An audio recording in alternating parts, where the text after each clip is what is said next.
Get the home field advantage every time with Fairfield by Marriott, official hotel partner of the NCAA. Whether you're a student athlete working toward your championship dreams or your team's biggest fan, Fairfield by Marriott has everything you need to get ready for game day. From comfortable guest rooms to complimentary hot breakfast, Fairfield is part of the Marriott Bonvoy portfolio of hotels and official hotel partner of the NCAA. Visit fairfield.marriott.com to book your next game day stay. At Grainger, we're for the ones who specialize in saving the day and for the ones who've mastered the art of keeping business moving. We offer industrial-grade supplies for every industry with same-day pickup and next-day delivery on most orders, all backed by real people ready to help. So you can get the right answers and products right when you need them. Call, clickgrainger.com, or just stop by. Grainger, for the ones who get it done.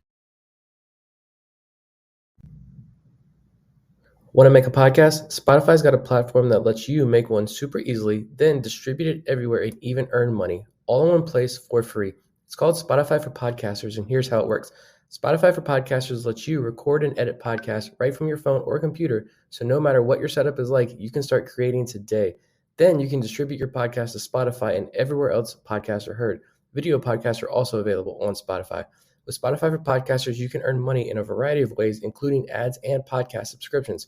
And best of all, it's totally free with no catch. Ever since we discovered Spotify for Podcasters, we feel like having options like video podcasts and Q&A lets us be more creative on another level.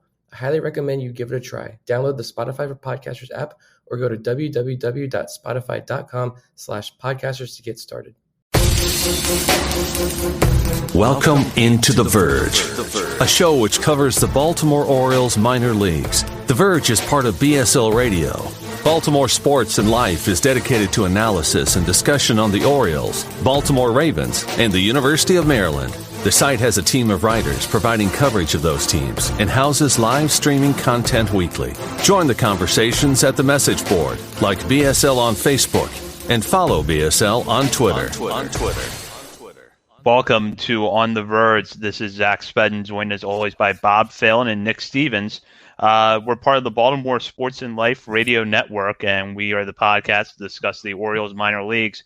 We got a really interesting show this week. We're going to note some changes to the minor league schedule that have taken place at the AAA level, as well as get into some of our early thoughts on spring training. And we're going to discuss some of the top 100 prospect lists that came out over the offseason. There's been prospect lists coming out since the fall that we really have not had a chance to visit on this show. But we're going to talk about them tonight, look at some of the lists, where the Orioles rank, and what it says about the Orioles system coming into 2021. But before we get into that, should note we are brought to you courtesy of Mercer Floor and Home Carpet One. Mercer is a third-generation family business that was established in 1959 and is located on Main Street in beautiful historic downtown Westminster. For all of your flooring needs, think Mercer. So I noted there was a change in the minor league schedule to AAA level, which when we were on the air last week, AAA had been announced as starting in April with the AA and A-ball levels starting in May. Now AAA will be starting as well, with Major League Baseball planning to bring back the alternate site concept that we saw last year as a way to get players close to their major league clubs after spring training in case they need to come up in the event of an injury or a player testing positive and need to be pulled off the roster for COVID-19 concerns. But what this means is that now AAA will start in May with the rest of the full season minor leagues. There will still be off days on Monday. There will still be no All-Star game. The season will still wrap up in September. But it just means that when the Orioles take the field at the beginning of April for opening day, the Norfolk Tides will be about a month behind them, whereas before they would have been starting about the week afterwards. I guess for me, the timing of this is a surprise, but I'll get your guys' thoughts starting with Bob. Yeah, it's disappointing for sure. You know, we were all excited for going to have at least AAA right away in April 6th, I think it was supposed to be. And then next thing you know, it's gone. But it really kind of makes sense with everything going on. We're so close now to the vaccinations really getting out at a broad scale, and this pandemic, fingers crossed, hopefully on the way down. So the more time you can buy yourself, then the safer it could be for everyone involved. So it makes sense, but it's disappointing for sure. Yeah, like you said, we're so close, and to have baseball ripped away from us again, minor league baseball specifically, it is disappointing. But like you said, I feel like there's a big bright light at the end of this pandemic tunnel now, and things are definitely looking on the up and up. So hopefully this extra month does something a little more. In Virginia, we could have 1,000 people at stadiums as of right now. You figure by early May, if everything continues on this trend, you can have a pretty significant crowd safely at Harbor Park. So. And hopefully in Maryland. I don't live in Maryland, so you guys have to tell me what's going on up there. But I mean, yeah, I think for right now, it is disappointing. But at the end of the day, you're going to have all 4 levels of the minor leagues are going to have full schedules. There may not be all-star games, there may not be playoffs, but they're going to get around 120 or so games across this year. And after last year getting no games, it's a huge bonus, and it's a lot better than nothing right now. Yeah, I guess for me is I wonder why MLB could not have seen this at the onset that they were going to want to push the AAA season back. It kind of seems to me like they should have held off on releasing the AAA schedule if they knew that they were going to change it this quickly. But aside from that point, I do think that in the end this could work out, having all the minor leagues start at the same time, but then still have that option of the alternate site, which I don't believe it's been announced where the Orioles' alternate site is going to be yet. It was Bowie last summer. It could be that again because of the proximity to Camden Yards. Just to have players come up. And we were talking about this before we went on air. John Mioli at the Baltimore Sun wrote a piece today. And it kind of was suggested in that article that the alternate site might be used more for players that are older guys that have maybe already been in the major leagues and had been at AAA, would have been at AAA normally, and not so much the top prospects like the Gunnar Hendersons and Grayson Rodriguez's that we saw at Bowie last summer, as those players are going to be down in Sarasota getting ready, hopefully, to start a minor league season in May. One thing that I kind of am hoping that this will lead to, and I'm curious to get your thoughts on this, is that I kind of think now MLB should look at going with 28-man rosters for the first month of the season. Most teams are going to be having 6 starting pitchers, it looks like, or at least a significant chunk of them are. And it's going to give you an opportunity to fit in a guy, and this is someone I know we're probably going to talk about a little bit later on, but a guy who's on the bubble like a DJ Stewart could get that first month in the major leagues to prove that he can stay up there rather than having to go back to AAA or spend that time at the alternate site. Just that little bit of roster flexibility up front, I think, would help if you're not going to have AAA start right away. Yeah, I think that's exactly what you're going to see. You're going to see at least 2 or 3 guys added to that. They could probably expand the taxi squad rosters, but I don't think they're going to do that. I think probably within the next 2 weeks or the day before opening day, most likely, let's be honest here, they're going to say you can have 28, 29-man rosters at this rate, especially without having minor league baseball starting right now. I think it makes a lot of sense to at least get things going. As you mentioned, a lot of teams looking to go with 6-man rotations. So maybe there's a plea right now to Major League Baseball from teams to say, hey, if we can get just 2 extra spots, you bring in 2 extra guys. Looking at the Orioles roster, guys like Ashton Goudeau's, your Connor Greens, those types of guys now have a higher chance of making the team. So it could be a win-win for a lot of these guys. Yeah, and it might save Chris Davis, another month on a major league team. You never know. But yeah, that would make a lot of sense. 28-man roster, at least until the minor league seasons kick off in full force. And yeah, I don't see why they wouldn't do it at this point. I don't think they really want to risk shuttling people back and forth from alternate sites as much as they might have to if they stick with 26. Yeah, that's a good point. So something to keep an eye on. But for now, the AAA season will start in May rather than April as was originally announced, but hopefully that will stay on track, and by the beginning of May we'll be talking about minor league opening days on this show. The good news, though, is that spring training is underway and it's gotten off to a good start so far.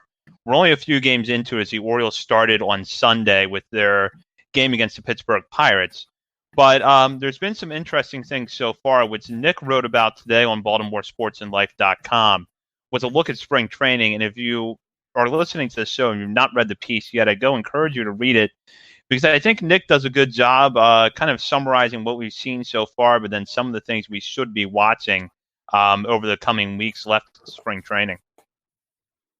Yeah, I mean, just some of the battles to look for. I mentioned in the piece, I feel like the infield's pretty much set. You can maybe make a case that Rio Ruiz and his job is on the bubble, but I think Rylan Bannon's probably going to spend some time maybe at that alternate site, spend a little bit more time at AAA before he threatens to take starting third base job if he does.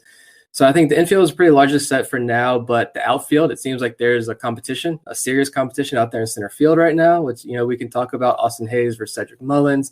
But with the pitching staff, the back end of that rotation, it's who's going to step up. I mean, it seems like Wade LeBlanc is now not only pushing for roster spot, but he's fighting John Means for opening day after his outing today. Adley Rutschman proved that he was going to be a bust until he got that RBI double. So saving everybody's hopes and dreams there. But in all seriousness, I mean, it's been a fun couple games, first games of spring. We've seen some good things. Not necessarily any concrete takeaways that I'm going to have from these first few games, but a few positives that I hope continue to trend this way. And I think the most important thing was obviously the return of Trey Mancini. I think had everybody feeling emotional, which is great to see. But yeah, I mean, there's a few competitions, and I think the biggest one, though, is that Austin Hayes versus Cedric Mullins debate. I think that's going to be the hot ticket this spring for the Orioles. And they're both off to a really good start, so it looks like both can make the team at least to begin, and maybe they'll platoon a little bit more than we originally thought. But it's been definitely awesome just to have baseball on the daily, timeline, going through Twitter every day, looking at the updates, even if it hasn't been a 9-inning game yet, which is super weird. But especially John Means getting pulled in the first inning, coming back out, pitching the whole entire second. But it's been fun to have baseball back, even if it is in this weird version. But to me, the most interesting thing so far is the only game that was actually on TV for us to watch was on Monday, and that was when we got to see both of the Rule 5 guys pitch. So I'm curious to talk about them and how they looked, what you guys thought. Yeah, I was impressed by both of them, I believe, through scoreless innings. Wells, I thought, looked really sharp. Soroller, I thought, did a good job getting out of that jam that he had a little bit of in that inning. But both pitchers looked pretty sharp. I mean, given the circumstances, they haven't pitched in, over a year, coming into a new organization. I still wonder what the path for them to make the opening day roster looks like, especially if it does stay at 26 players, which for now, that's where it is. But, I think they both looked good. And if you wanted to see early signs that these guys might stick around in camp for a little bit, I think that Monday's outings were it. Yeah, definitely. I mentioned, watching Zach Lothar pitch for the first time in a while. That was fun to watch as well. But I think it was just good to see Tyler Wells on the mound. It's been, closer to 2 years for him after Tommy John surgery and then 2020 happening. But I think it's good that right after the game, I think Brandon Hyde came out and said that they plan on giving Zach Lothar a long look this spring. And I kind of put him in that Bruce Zimmerman type mold. I think his ceiling is a little bit higher, to be honest. But in that Bruce Zimmerman mold, and that he's kind of that fully baked prospect, that term that we stole from Eric Longenhagen. There's not a lot more projection left with Lothar. He's a solid pitcher, a lot of deception in delivery, good movement on the fastball. It's really at this point in spring training, the few opportunities we're going to get to watch spring training games, can he get swings and misses? Because we saw the strikeout rate kind of go down as he's gone up through the system. The walks have come up. More advanced hitters aren't swinging and missing at his pitches like they were in the lower minor leagues. So hopefully if the strikeouts go up and he keeps pounding the strike zone, I think it's going to be a good spring for Zach Lothar. We may see him pretty soon. But Jahmai Jones is another one. We saw him very, very briefly, but that's one kind of more stat line scouting with these box scores. I think he's going to be a guy that I fall in love with pretty quickly as well. Yeah, it is fun to see. Hey, he had a pretty good game today, right? He had 2 or 3 hits. Yep. Yeah, I got the glimpse. I didn't get to really study the highlights or anything from today, but going back to, I thought Tyler Wells looked as advertised, kind of a big presence on the mound. Fastball looked good, curveball looked good. Soroller, his stuff looked a little bit better than I expected, actually, but he obviously had a little trouble commanding it. Yeah, that's all I got. Ryan Ripken, first base, could be competing for that spot. I do want to go back to that center field battle for a moment because Austin Hayes just homered today. He's off to a really good start in camp, and now all the caveats about spring training stats apply, especially this early on. but he's hitting the ball really well. There's reason to be optimistic about Cedric Mullins. And now that Mullins is going to stick to only hitting left-handed, he's not going to be a switch hitter anymore. Do you think that increases the chances of us seeing a platoon in center field to start the year? I think it increases his chance to at least, worm his way into a little more playing time than just strictly a fourth outfielder, because especially when his triple was off a lefty and he had another hit off of a lefty on lefty. I think it definitely will give him a chance to just maybe, even if it's starting in left field every once in a while, or moving Hayes to left field while he starts in center, Mountcastle moves to first or DH every once in a while. I think if he can continue to, play off of this hot start and keep it going, and definitely improves his chances of playing time. Yeah, I think Austin Hayes has reached base in 5 or 6 of his 7 plate appearances. So definitely a hot spring. Had the home run today. I think with Mullins, if only batting from one side of the plate is definitely going to increase his chances. He can only focus on this part of his game now. The defense is there. We know how great that defense is going to be out there in center field. And I think if anything, maybe not like a full platoon, but if Austin Hayes does win the starting center field job, Mullins then can come in and maybe give Hayes a day or 2 off a week.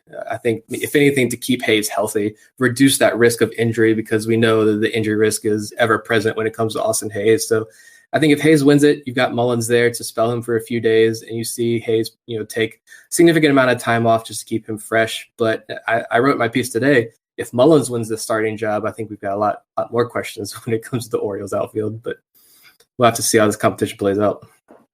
Yeah, and I think the other thing it does, and although I know the three of us have said on this show before that we think Ryan Mountcastle's defense in left field is a little better than what some of the worst case scenario reports you were reading when he was coming up from the minor leagues suggested. But I think it's still easier to imagine the outfield defense being better with Hayes in left, Mullins in center, or the reverse, and Mountcastle at first base, with Mullins in left and Hayes in center. Regardless, though, having Hayes, Mullins, and Santander in your outfield is better than Mountcastle or Hayes or Mullins in center and then Santander in right. Yeah, that's a good point. Yeah, so we'll definitely see how that plays out. But in the meantime, head over to BaltimoreSportsAndLife.com to check out Nick's latest piece, Spring Training Questions to Ponder. So good story from Nick today. We're going to get in now to the top 100 prospect list that came out over the offseason. These came from other outlets, generally the ones that you associate with prospect coverage, such as Baseball America, MLB Pipeline, Baseball Prospectus. Those were some of the ones we're going to cite here. We also have some stuff from Keith Law and ESPN and Fangraphs. Fangraphs, by the way, just released their Orioles top prospects list today. So that's something worth checking out. But the players who appear in top 100 lists kind of are the ones that you would suspect would have been there. It's Adley Rutschman not only is the consensus top prospect in the Orioles farm system, but is regarded as one of the best prospects in baseball. Certainly top 3, top 5 overall, according to most lists. Grayson Rodriguez generally ranks pretty high for a young pitcher. So, but then you have DL Hall, Ryan Mountcastle, and Heston Kjerstad in those lists. Over at BaltimoreSportsAndLife.com's message board, if you go to the O's, minors, and drafts section, there's been an updated prospect list thread that has been running since August with the latest list on there leading up to the 2021 season. You can find the list there, but Bob did something before the show where he took it and put it into an average, correct, for each player? Yeah, I took the big 6 that came out with their top 100 prospects list. Was Baseball America, Baseball Prospectus, Keith Law, MLB Pipeline, ESPN / Kylie McDaniel, and then Fangraphs with Eric Longenhang and Kevin Goldstein now added there. I took, it was basically the same 5 and all. Some of them had only 4. In that case, I put anyway, I did a weird thing to kind of get the average kind of normal. And so it was, like you said, Adley Rutschman. He pretty much averaged 3rd, thanks to Keith Law having him down at 6. He got a average at number 3 spot. Grayson Rodriguez averaged 32 overall. DL Hall averaged 68 and a half. Ryan Mountcastle averaged 76 with a high of 28 at Baseball Prospectus, and then not even on Keith Law's list, which seems pretty bad since he came out and raked last year against Major League Pitching, but whatever. And Heston Kjerstad averaged 81st. Yeah, so that's a wide range of outcomes. And with DL Hall in particular, I wrote this down before we went on the air. Keith Law has him 49th. Baseball America has him 59th. But then ESPN has him 97th. So that kind of gives you a taste of where he ranks on the list. And honestly, I don't really understand why. I think if I had to look at him across the board, I'd probably come closest to Baseball America's rankings. Just not quite in that top upper half of top 100 prospects, but still not in the bottom quarter of the list. So what are your thoughts there? And I'll start with Nick. Do you think it's because we didn't have a 2020 season where we could see Hall's command improve? Or do you think there are some other concerns there? No, I think that's largely it. I mean, the walks are bad. The walk numbers are really, really bad. But I think this is going to be one area that we could talk more about Keith Law's rankings, but this is going to be the one area that I've said before that I kind of agree with Keith Law on. He's been consistently higher on DL Hall than Grayson Rodriguez. Not by much, but it's that ceiling. DL Hall does have that little bit higher of a ceiling, I think, just because he's a lefty who can throw 97, 98 miles an hour. He can hold that velocity really deep into outings. We saw that in 2019. And so you don't see a lot of guys like that. Even in Eric Longenhagen's report today, I think he noted only Blake Snell and one other pitcher. I have to go back and look. I'm looking at it now, Jesus Luzardo.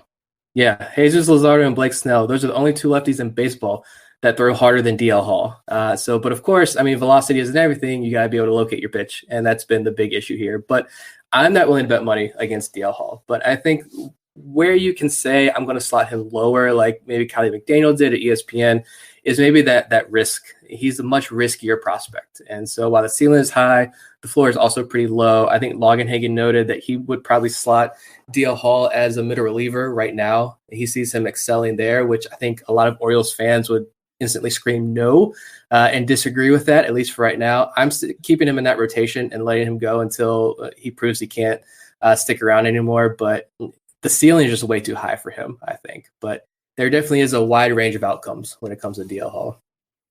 Yeah, I think it has to be just the control, even the command issues that are kind of keeping him down a little bit lower on some lists. Although that video that came out with him like a couple weeks ago with him practicing, and he was touched easy 97 miles an hour. Man, his stuff looks good. If he goes to the bullpen, I feel like he's elite closer possibility. But you, like Nick said, you got to keep running him out there, trying to get that control at least good enough where he can give you 5-6 innings like Blake Snell, and then you pull him for whatever the relief pitcher that blew the World Series was. Yeah, the ceiling is too high to already start thinking about making that move to the bullpen. And I would suspect and hope that the Orioles are going to give Hall every opportunity as a starter, bring him up to the major leagues as a starter. One thing that Aaron Longenhagen noted that I wanted to point out here was that Hall has yet to cross the 100-inning plateau in his career, which is true. But what would your expectations be for him innings-wise this year when we know the minor league season is going to be shorter than normal and that pitchers probably are going to be brought back a little slower because of basically having had a year off?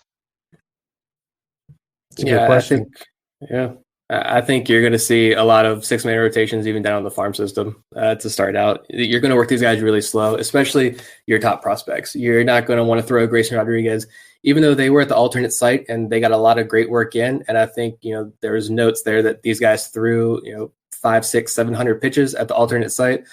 So you're in some type of game setting, but you're not in an actual game against another opponent where that adrenaline is a lot different. So I think you definitely want to put the gloves on, the kid gloves on with these guys to start the year, because God forbid something happens to Grayson Rodriguez or DL Hall in a month from now when the season starts. Yeah, I think you're going to see 5 innings a week, say for 5 months. It's about 80 to 100 innings maybe you can expect from your best guys, which wouldn't be terrible. No, I think that would be a good outcome given the circumstances. I wanted to talk about Ryan Mountcastle because Mountcastle barely qualifies for the top 100 list. He barely qualifies as a prospect coming into the 2021 season. He was really good in the major leagues last year, and we did see some improvements with the pitch selection and the defense in particular. But did that change the calculus enough for either one of you to think, looking at Baseball Prospectus list, that he's within the top 30 of all prospects in baseball? No. No.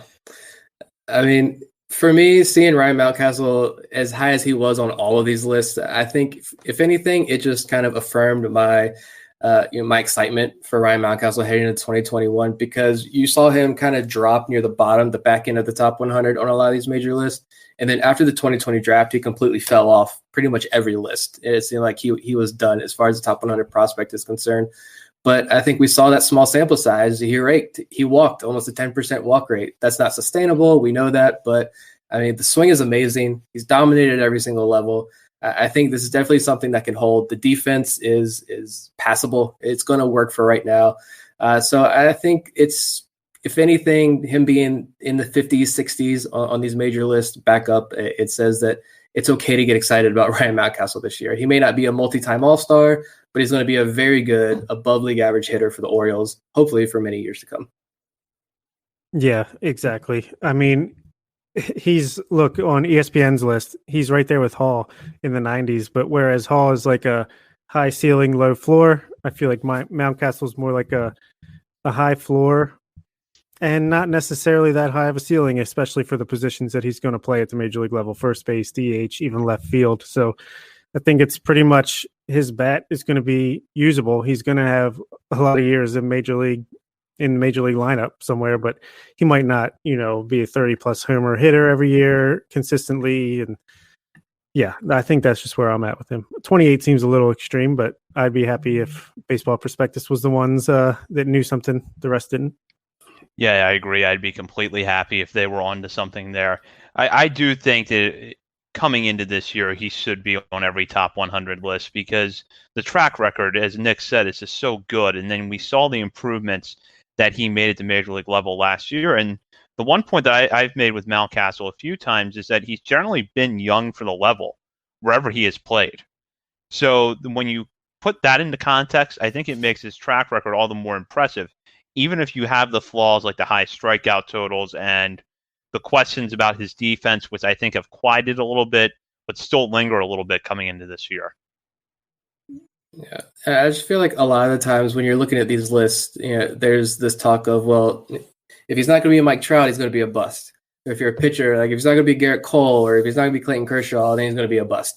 Like, it's okay if Ryan Mountcastle is, a 3-4 wins above replacement player every single year across his career. Right? That's a really solid, well above average Major League Baseball player that any team is going to be happy to have. I mean, you can dig into the numbers and say he's not going to hit 40 home runs a year, so putting him as a full-time DH, you don't want somebody who's going to hit, 270 with a low on-base percentage and 30 home runs be your DH. I get that. I understand that. But there's a position out there on defense for him. And I think this is a solid player. He's a smart player.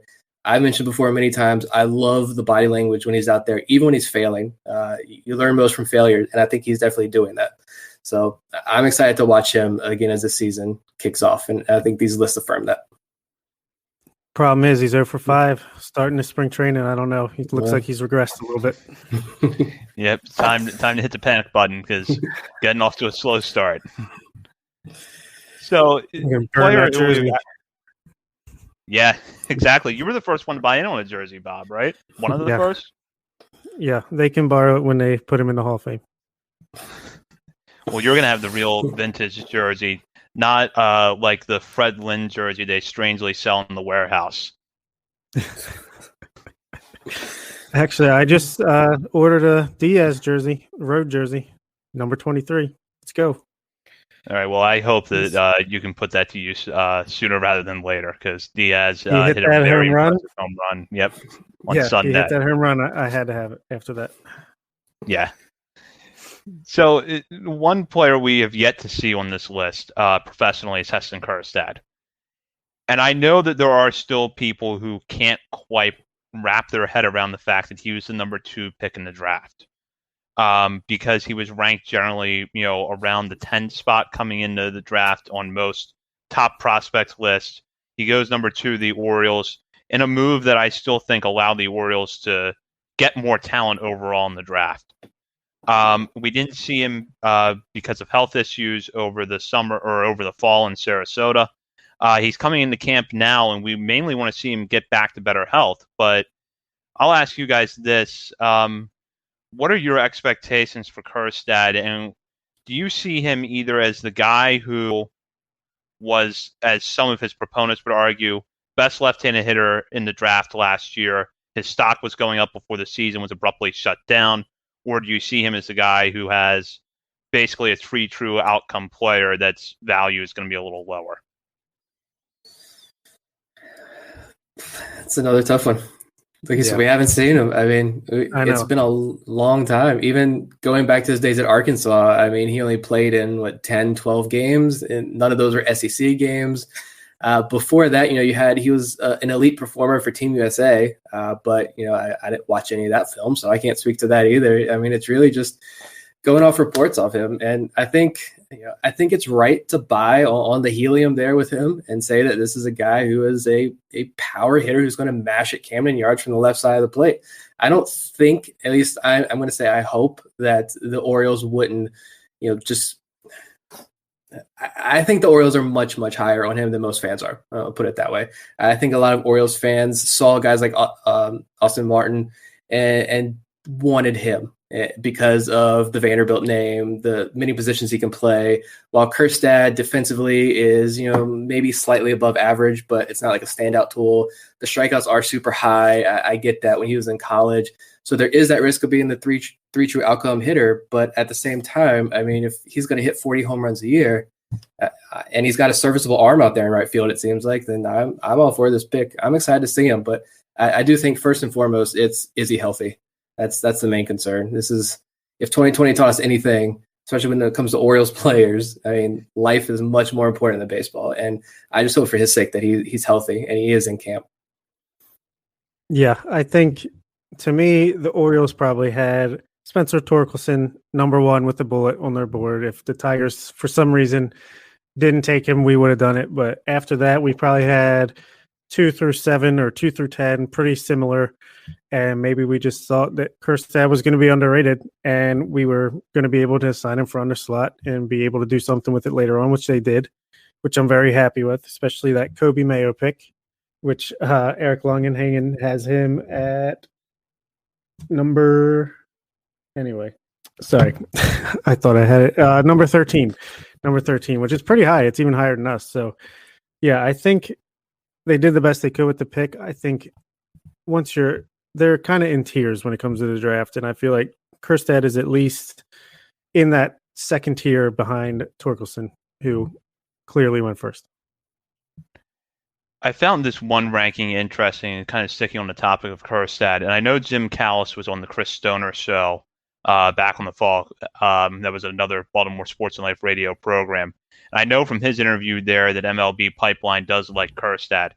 They actually had him 1 spot ahead of DL Hall. They had Kjerstad 69th and Hall 7th. Nice. And I look at that, and although I don't personally agree with putting Kjerstad ahead of Hall, I think it does speak to something, which is that when you have a left-handed hitter that is this advanced, at least in terms of power, you factor him in coming to Camden Yards, which is going to help him offensively, and has a short right field defensively. So I think even if there are some flaws in his game, you can hide him pretty easily. This is a good player in his own right, and even if it's not the expectations you had for the number 2 pick, I think he's someone that could, if he's healthy, get to Baltimore pretty quickly and be a contributor, at least in terms of the power numbers. Yeah, if he can prove he's healthy and just perform the way that he's expected to, I feel like he'll definitely be a quick mover. I don't see them really dragging their feet with him in the minor leagues. So if he comes out and he just shows that power and patience and the ability to play right field, I think couple of years, he could be here maybe end of 2022 or 2023 at the latest. Yeah, I look at some of the guys like Brett Cumberland and the reports out on him. He had a fantastic hit in that game against the Phillies. It was great to send it the opposite way there. But you look at these guys like Brett Cumberland and the positive reports from him. You see what this staff was able to do with like DJ Stewart and Cedric Mullins at the alternate site last year. And so I just have a lot of confidence in what this player development staff can do now with a lot of these guys. And, not every player is going to hit. The odds of Heston Kjerstad being a bust may be pretty high. But I think he has that really, really high floor with that power. And so if anything, he's going to come up and he's going to mash at Camden Yards. And I think as long as he is healthy, I could see him late next year probably making the big leagues if he's healthy and there's no long-term effects with whatever he may have had. Yeah, my expectations for him are that we probably see him at multiple levels of the minor leagues this year. Even if he does have to start out in Delmarva just to get healthy and get his reps in, that he could still end the year in Bowie. I could see that happening easily. So even if he starts in Lil A, I think that by late August, early September, he's finishing out the year in Bowie. That'll be exciting. Yeah. Yeah, for sure. So speaking of Bowie, we'll now go to the two prospects that we I think are expecting to see there, if not for all of this year, for at least part of the year. And we'll start with Grayson Rodriguez, the other pitcher who is consensus top 100 prospect coming into the year. I guess, do you guys have any question marks with Rodriguez after this 1-year layoff? And it's really 2020 in some respects was a bit of a lost year because not so much for his development, but because the expectations after that dominant year he had in Delmarva were so high. No, I don't really have any reservations there when it comes to Rodriguez this year, just because the reports out of Bowie were so glowing on him, increased velocity numbers. You see the off-speed pitches seem to really be developing according to all reports from there. So I think that Rodriguez is a guy who, again, you're not going to see him make a big leap up to the majors. I've seen some talk out there of Grayson Rodriguez possibly making the major leagues at some point at the very end of this year. I think that is definitely not going to happen, but certainly going to end the year in Bowie. I doubt he even gets a taste of AAA just because the Orioles are going to be much more cautious with these guys. But like Jim Callis said, and he mentioned on one of his podcasts that he said he thinks Grayson Rodriguez is probably one of the more underrated pitching prospects in baseball right now. And that's huge praise for a guy who they have in their top 30 and most other outlets have in their top 30 as well, except for one guy. But, this is a guy that Orioles fans should be legitimately excited about. This is a true pitching prospect that I don't think we need to be afraid about the Orioles messing up. Yeah, I was going to say, if anything, he might be a little bit underranked right now, but just because we haven't really had a chance to see his improvements in action. And I feel like if he just comes out and shows off the improved arsenal, refined arsenal quickly in the minor leagues, then he could definitely shoot up these ranks come midseason. Yeah, I agree. And I think that wherever he does start the year, he certainly ends up in Bowie at some point. My expectations for him are still high, and hopefully we don't see any ill effects of the year off and he's able to get back on the mound and get going again. So now Adley Rutschman, who we talked about a lot last week, all three of us predicted that he was going to start the year in Bowie, which looks more likely, I think, now that all of the full season minor league levels are going to be starting the year in May. Rutschman, as Bob noted, was a Keith Law, had him 6, and everyone else had him in the top 3.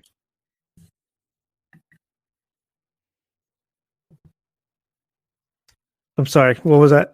Oh, no, I was just saying that Keith Law had Adley Rutschman 6, correct? But he was correct. Top 3 otherwise. Yes. Fangraphs had him 3rd. Everyone else had him number 2 behind Wander Franco. So basically consensus top 3 prospect coming into this year. And we're going to have a lot of opportunities to talk about Rutschman during the year. But I'll start with Bob. Development-wise, what are kind of the things you want to see from Rutschman this year? I just want to see him get at bats. I want to see him catch these guys, these pitchers, get a rapport going with the DL Halls and Grayson Rodriguez of the world, and even at AAA once he inevitably reaches that. But really, I just want him to get some minor league professional at bats and just prove that he is who we all think he is. I mean, I haven't seen one negative thing, and the one quote that really stuck out to me was from Jim Callis when they were doing this, like drafting a team of players under 25 years old, and he went number 9. Adley did, and Jim Callis said that he's as sure of a superstar as he's seen at the catcher position, like just off the charts glowing raves. Said he might have even gone higher, but it's exciting. He just needs at bats, even if he's not lighting the world on fire. Just get these at bats and just slowly finally make his way towards the major leagues. He's been in the organization for a while now, but he's just doesn't have that many at bats. Yeah, I mean, he hasn't played above what, Delmarva? Did he? I don't even know how many at bats he got at Delmarva, but he's already Baseball America had him as one of the top 40 prospects of all time in Major League Baseball. So I think, of course, we know what a lot of people think about Adley Rutschman in his future. Like, it is the at bats. He just needs to hit. He just needs to see advanced pitching. At this point, that's all I'm going to be watching for is how he handles those top prospects at the AA level. Most importantly, I think are the things that you probably won't be able to see in game. It's what is that relationship that he can form with these young pitchers. That's what I'm most excited for. It's going to be a very mutually beneficial relationship in that aspect. And that's something that's not going to show up in the box score, but. Yeah, I'm really looking forward to seeing him get back on the field, get at bats, and as you both mentioned, work with the young pitchers. And I think he'll benefit as he moves up to minor leagues from working with some older pitchers as well, guys who have been in the major leagues. So I think that's part of the learning experience for him.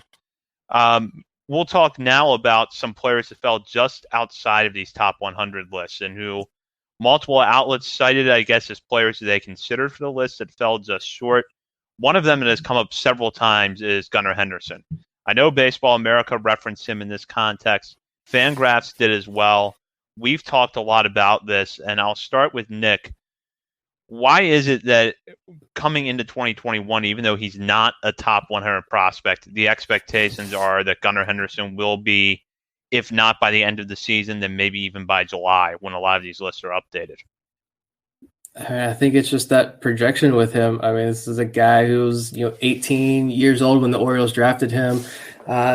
Big physical tools at the plate, big power. The guy can field. He's going to stick on the left side of the infield. I know Eric Longenhagen brought back a lot of these more reports of him probably moving over to third base, maybe even outgrowing that. But everything else up to this point in the past few months has been that the Orioles view him as a shortstop moving forward, a possible all-star shortstop moving forward. There's just, when you look at the power, his run, his fielding, when you look at all of these grades, he gets high marks here. And this is someone who I think in that alternate site, we saw the reports come out of there that said, look, he was a 19-year-old kid going up against guys who had major league experience, and he struggled. He struggled bad. He looked at a place there, but by the end of the camp, he was impressing guys like Brandon Hyde. He was impressing the instructors and what he was able to do at the plate with these guys with major league experience, and he wasn't going to face that at maybe Delmarva next year or this year, or 2020. Sorry, I don't know what time is anymore. He wasn't going to face that kind of competition last year. But he got to face major league guys, and he excelled. So I think that kind of boosted his stock for sure. The fact that he's possibly going to stick at shortstop is going to boost his stock. And so, yeah, I mean, every single website, Gunnar Henderson is their guy. I hope they're all right. I really, really do. Yeah, it's insane. It's I feel like we've heard more about Gunnar Henderson on all these top 100 prospect lists than any Oriole that's actually on the top 100 prospect list. I mean, he's just constantly getting mentioned left and right. Corey Seager comparisons, it's just, and he just, again, kind of like Rutschman and pretty much everyone in the minor leagues, he just needs to get some at-bats and just kind of live up to this and just show in games what he obviously has shown at the alternate site last year. And I'm sure already at spring training, they're already putting him in, the backups for these early spring training games. He got some time at third base.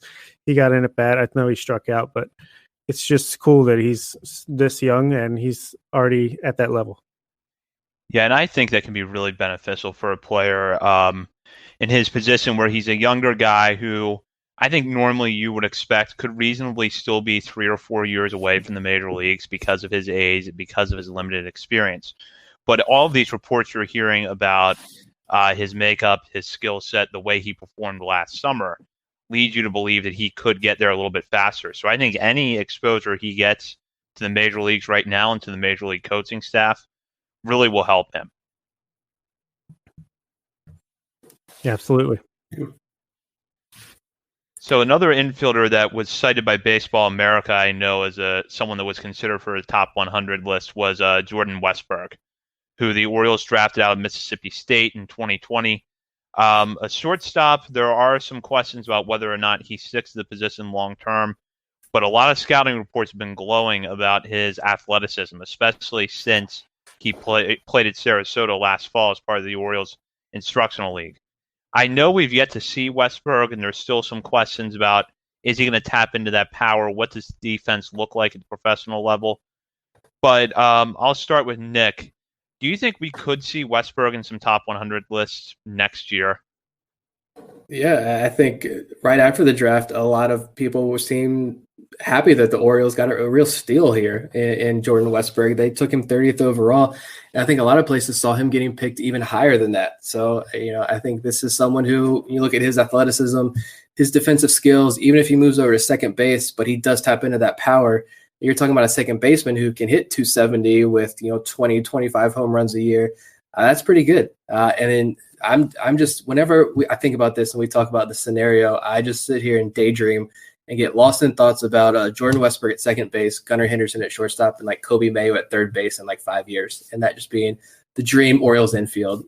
First base, I don't know, maybe Ryan Mountcastle, I don't know. But that left side of the infield is super dangerous. That is, I'm not going to say San Diego Padres vibes because Fernando Tatis and Manny Machado left side of the infield is about as elite as you can get. But that's World Series contending left side of the infield. And with a guy like Westburg at second base, if he does tap into that power, you've got somebody. You have, I don't know, is this like a Jonathan Scope, but better type player maybe? I don't know. But I mean, when we started this podcast a year ago, pretty much almost to the day, then this farm system really didn't have much middle infield depth. And now you're looking at possibly next year at this time, we're going to be talking about the Orioles having 2 middle infielders in the top 100. That's progression. For sure, yeah. I can't even find any better way to say it than that. I just co-sign everything that Nick just said. Yeah. Again, Westburg, another guy who the Orioles brought with them, and he got into some game action, I think even a couple games. So clearly they think highly of him, and he's got that great exit velocity. It's just a matter of seeing if he can get that into the games and really put some damage on the ball, but he's going to be able to stick either at second or third base. So either he's like a rich man's Jonathan Scope. I think that's a good comparison, or like a non-utility player type of Ryan Lynn-Bannon, maybe like the extreme ceiling case of Ryan Lynn-Bannon's capabilities. Yeah, the Jonathan Scope comparison is an interesting one because when I think about what Jordan Westburg could be, I picture Jonathan Scope with a better glove and more speed. So then that's a really good player. So Westburg is someone that I'm very excited to see in the minors next year, and I'm guessing it will be at one of the A-ball levels, either low A Delmarva or high A Aberdeen start off. I know we didn't really get into farm system rankings tonight, and I don't know. I think there's still some outlets that have not released their overall farm system rankings of all 30 organizations. But just talking about these players that we've talked about tonight and connects in the top 100 lists. And I'll start with Bob. What do you think it says about the Orioles farm system that they're having 5 players in most top 100 prospects lists? And most reports, I think even some of the ones that Orioles fans would view as pessimistic, acknowledge this organization is getting a little better. Yeah, and I would say outside of Gunnar Henderson and Jordan Westburg, I think Michael Bauman's not that far off of top 100, consideration either. But clearly it says we're the 18th best farm system in baseball. Keith Law has it spot on. No. I think we're solidly top 10 and rising, in my opinion. We haven't mentioned it yet, but we're already linked to the 17th best international prospect in next year's class. And who knows, maybe they'll just do even better than that. But it's still early there. But clearly, we're not going to stop acquiring talent under Mike Elias. We have the 5th pick overall again coming up. We have international under our belts. Still got some trades up his sleeves, I'm sure. But yeah, I think we're solid top 10, rising top 5 by midseason or at least this time next year. Yeah, we got to stop talking about Keith Lawler. He's going to jump in our DMs, and I ain't got time for that again. I've dealt with it once. I don't want to deal with it again. But, I mean, it's good. I mean, this is positive. This is progression. Like I mentioned before, Mike Elias comes in and he literally has to build the international scene from the ground up. You're building an analytics department from the ground up. You listen to other podcasts talk about when you go on these scouting trips down into the Dominican and outside the United States. And the joke was, well, everybody's here, 29 guys. Yep. Because everyone knew there's no representative going to be there for the Orioles. I mean, this is coming from a scout who went on these trips and said there were no Orioles representatives there. Yes, they did international scouting. I know we've gotten a few guys, but nothing at this level that's going to bring in the top talents. And like Bob mentioned, we're already connected. It's very, very early. And we've already saw like a Samuel Basallo, who we stole from the Yankees. He was committed to the Yankees early on, but now he's an Oriole. Some pictures of him up on Instagram in an Orioles uniform look awesome. They're getting ready for action down there in the Dominican. But yeah, I think you're going to see that progression increase. You're talking about possibly inking a guy for close to $2 million next year on the international market, which is huge. This farm system right now, I'll give Keith Law the benefit of the doubt slightly. I'm not going to say this is 18th ranked. I can't go farm system by farm system and compare, but maybe the Orioles system does skew a little up because you have a guy like Adley Rutschman and Grayson Rodriguez, who are such elite prospects at the top. But there are holes in this system. I will give them that benefit of the doubt. But Mike Elias is filling the system with international talent, and they're going to have a top 5 pick next year. And there's so many options, whether it's a Jack Leiter, whether it's a Jaden Hill, whoever the pick may be, one of the high school kids, that's going to be another top 100 prospect, maybe top 50 even prospect. So we're trending in the right direction. It's exciting. I'm excited, even though this minor league season is going to be delayed. We're going to have minor league baseball again, and we're finally going to be able to talk about these guys after watching them live, which is going to be fun. Yeah, that's something I know that we have been anxious for a while here on this show, and I know that when these players finally are back on the field, it's going to be a lot of fun shows. So continue to listen to us, and we'll have updates throughout spring training on some of the prospects that are getting in, as well as some of the position battles as they pop up. And also continue to follow us on Twitter at BSL on the Verge. Visit Baltimore Sports and Life for the latest stories covering the Orioles, Ravens, Terps, and more. And hop on the message board and be sure to join in the discussion. For Bob Phelan and Nick Stevens, this is Zach Spedden. You've been listening to On the Verge.